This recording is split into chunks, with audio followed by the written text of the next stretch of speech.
Hyrule Warriors Age of Calamity is a sort of spin-off version of the battles that took place 100 years before the events of Breath of the Wild. This time, the story ends up going well for the heroes of Hyrule, as opposed to utter destruction. It was a fun 75 hours of hacking and slashing until finally 100% of the game, until the first wave of the expansion pass released and it added about 6 more hours of gameplay. But what I want to focus on today is the second wave of the expansion pass and what we could possibly see in this DLC pack. We first learned about the expansion pass back in February of this year, giving some details into both packs, and then heard nothing until June of 2021 of this year's E3, where we got a closer look at the first DLC pack, and then right when I thought we could learn more about the second pack, the trailer ended. We currently know the second wave of content will add an expanded roster, new character vignettes, new stages, and new battle skills for existing characters. Let's break this down a bit. An expanded roster obviously means more characters, but who could they add to the game?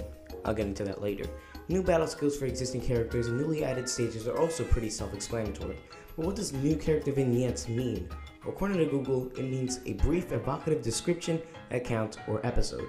So I think these will be new challenges or side missions that will have more story implications than the base game challenges have. But what kind of stories can these challenges and stages tell? Age of Calamity is advertised as a prequel to Breath of the Wild, with both games going into details about the second Great Calamity. But as we all know, 10,000 years before that, the first Great Calamity struck, with our only knowledge of it coming from the Tapestry shown to us by Impa in Breath of the Wild.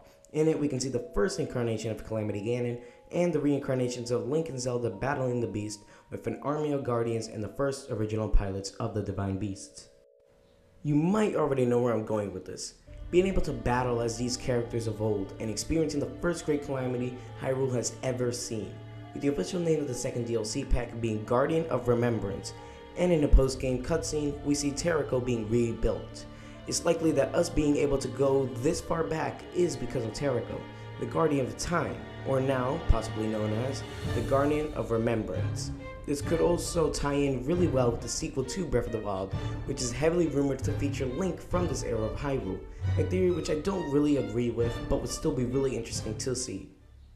But what would the expanded roster compose of, and where could we see the battle locations take place?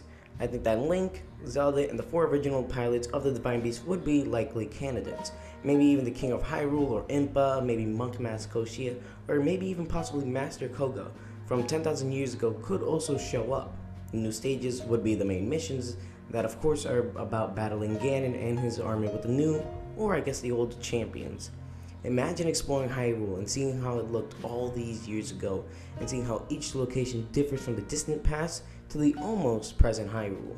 For the character vignettes, I could see the new and old champions visiting each other's eras, or they can just be used to flesh out the characters of the original pilots and the duties of the past incarnations of Link and Zelda. It isn't even clear if the 4 champions seen in the Tapestry are even of Gerudo, Goron, Zora, and Rito race. As said by Reddit user Emerald Lad, during Impa's story, a tapestry is shown, which illustrates the battle against Calamity Ganon and the history of the Sheikah. In the tapestry, it shows all 4 divine beasts with a person in what looks like armor. The one above Rudania is more slim compared to the average Goron. That is why I have doubts about each ancient champion being one of the 4 races.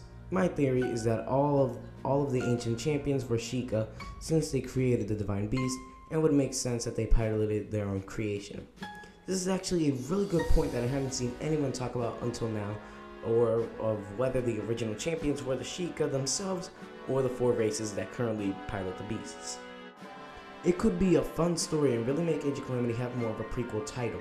This would also follow suit with the expansion pass for Breath of the Wild. The first wave added Master Mode, Trial of the Sword, and some new quests. Wave 1 of Age of Calamity's EX Pass also added a new difficulty with Apocalyptic Mode, added harder enemies in the side missions, and also added EX quests with the Royal Ancient Tech Lab.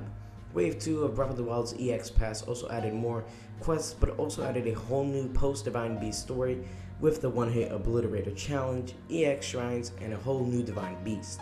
So I think something of this scale, seeing and fighting in Hyrule of 10,000 years ago, can be done for the last wave of content for Age of Calamity before we set our sights and fully focus on Breath of the Wild 2. Remember, this is just an idea that doesn't really have any substantial or concrete evidence that this will happen for the second DLC pack.